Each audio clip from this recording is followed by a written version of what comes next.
When you think about the B-17 Flying Fortress, you probably picture tight formations of silver bombers cruising through cloudy skies, guns blazing, bombs ready to fall.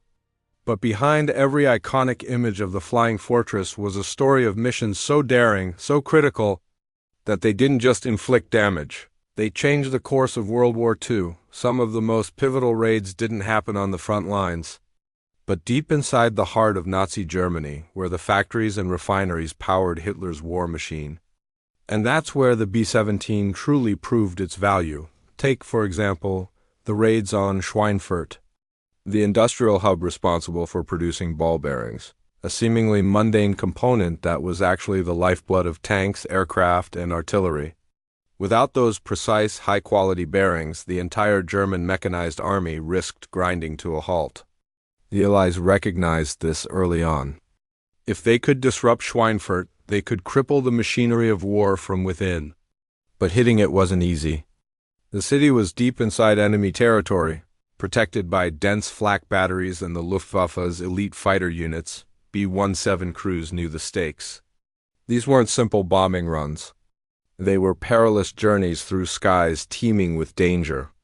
Engines droned at high altitude, oxygen flowed through masks, and frost built up inside cockpits and gun turrets. Every man had a role, the bombardier calculating the release point with deadly precision, the gunners scanning for fighters, and the pilots maneuvering the massive aircraft through flak bursts and tight formations. One miscalculation could mean disaster, not just for a single plane, but for the entire formation. Yet despite the risk, these crews carried on. They understood the mission's significance. They weren't just dropping bombs. They were striking a strategic blow that could shorten the war on those missions. The B-17's design and engineering were put to the ultimate test.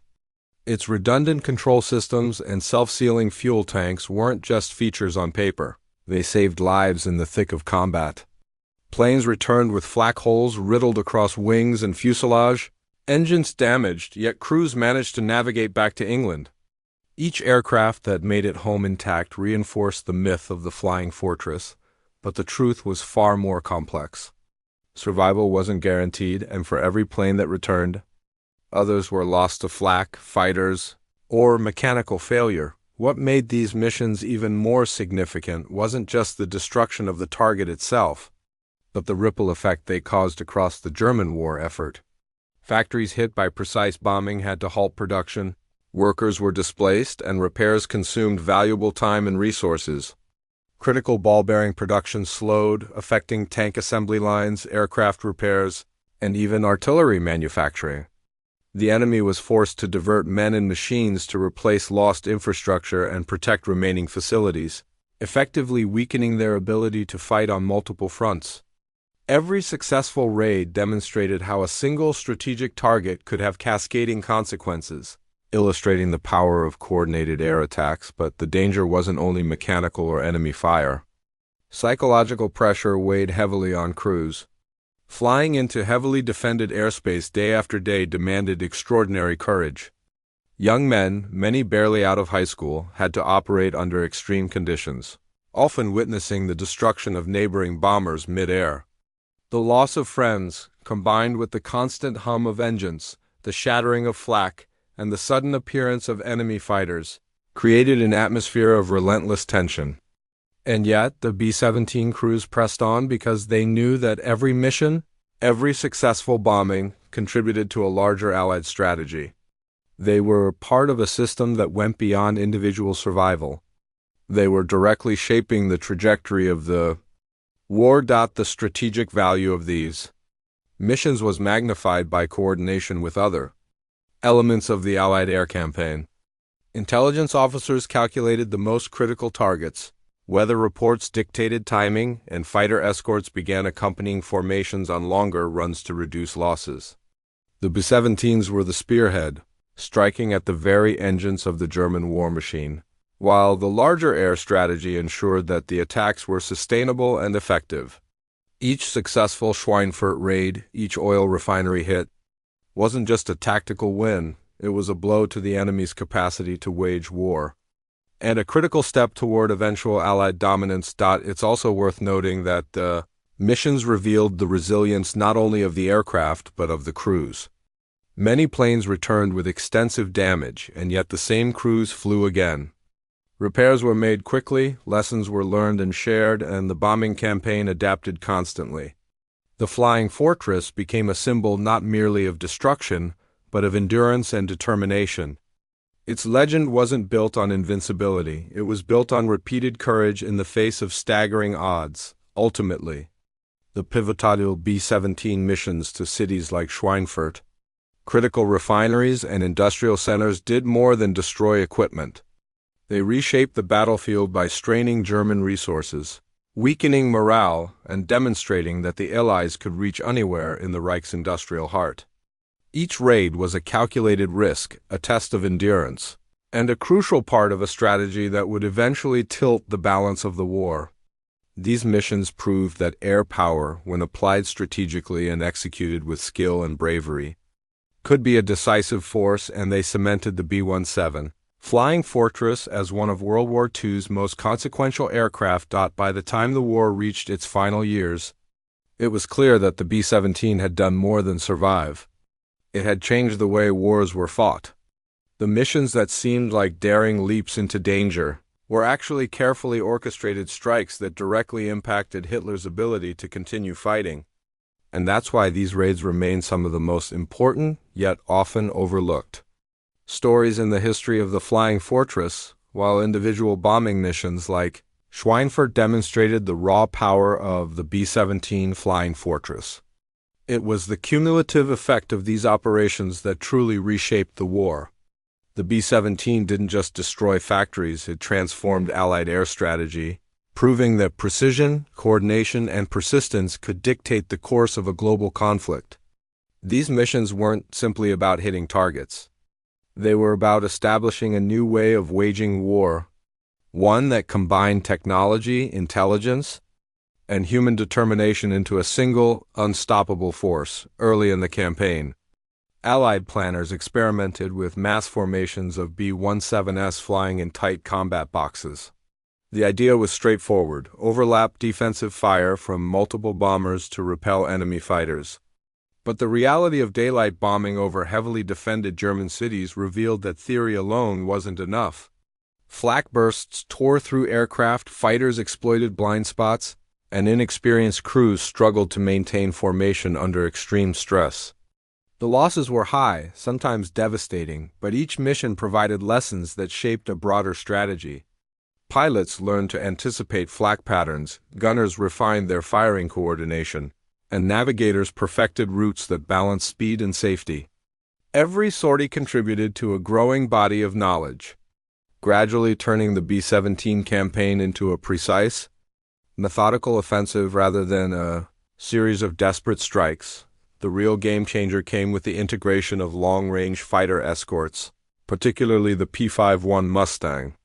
Before their arrival, B-17 crews often flew unescorted deep into enemy territory, relying solely on their defensive firepower to survive. While this approach had some success, losses were unsustainable on missions targeting critical industrial hubs. The Mustang, with its extended range and speed, could accompany bombers all the way to Berlin and back, drastically reducing casualties and increasing bombing effectiveness. Suddenly, B-17 formations could strike with confidence, knowing that dedicated fighters would meet threats before enemy aircraft could reach the bombers. This partnership between bombers and escorts marked a turning point in air warfare and demonstrated the value of combined arms coordination in the sky. As missions continued, the 17 operations began targeting not just individual factories, but entire networks of production and logistics. Rail yards, fuel depots, oil refineries, and aircraft assembly plants were systematically attacked, disrupting the flow of materials and crippling the enemy's ability to respond. Each mission was part of a carefully planned sequence, designed to strain German resources and force them into a reactive posture. Enemy forces were stretched thin, constantly repairing infrastructure, replacing aircraft, and diverting troops to defend critical sites. By attacking the lifelines of Germany's industrial capacity, the Allies could weaken the war effort without necessarily engaging in direct ground combat. The B-17, in essence, became the spearhead of a campaign designed to suffocate the enemy before it could fight effectively. Psychologically, these missions had a profound effect as well. The presence of massive bomber formations over German cities was intimidating and demoralizing. Civilians witnessed destruction from above, while soldiers and commanders faced the constant threat of strategic strikes that could halt production at any time. The B-17 campaign communicated a simple but powerful message: nowhere was safe, and the Allies could reach any target with precision. For Allied forces, this built morale. For the enemy, it created uncertainty and forced defensive measures that further drained manpower and resources. The war was no longer fought solely on the battlefield. It was being fought in the air, and the B-17 was at the center of this new front, beyond its tactical and psychological impact. The B-17 campaign provided a blueprint for modern strategic bombing. Every mission was meticulously planned. Intelligence teams mapped targets, meteorologists assessed weather, and crews studied navigation charts to ensure accurate bombing. Lessons from early missions were rapidly incorporated into training and operations, creating a feedback loop that improved efficiency and effectiveness. The integration of technology, human skill, and strategic planning demonstrated that air power could be decisive in a way previously unimagined. B-17 missions didn't just destroy factories, they redefined how wars could be won from the sky. The cumulative effect of these operations was clear by the time Allied ground forces prepared for D-Day. Rail networks were disrupted, fuel supplies were limited, and the Luftwaffe was weakened from constant attrition. When troops stormed the beaches of Normandy, the effectiveness of the B-17 campaigns was evident. Enemy reinforcements struggled to move quickly. Armored divisions faced fuel shortages, and the German air response was severely limited. The groundwork laid by B-17 missions had directly facilitated the success of one of the largest amphibious invasions in history. What makes these missions even more remarkable is the human element. Crews faced extreme conditions, freezing altitudes, oxygen deprivation, flak bursts, and enemy fighters day after day. Despite losses and constant danger, they continued to fly, fully aware of the broader strategic purpose behind each mission. Their resilience, combined with the durability and firepower of the B-17, turned theoretical strategies into tangible results. Without their courage and perseverance, the carefully orchestrated campaigns that reshaped the war would have faltered. In the end, the B-17 missions that shaped Allied strategy were about more than bombs and explosions. They demonstrated that air power, when combined with intelligence, technology, and human skill, could dictate the rhythm of a global conflict. These operations broke industrial capacity, weakened morale, and cleared the skies for future Allied advances.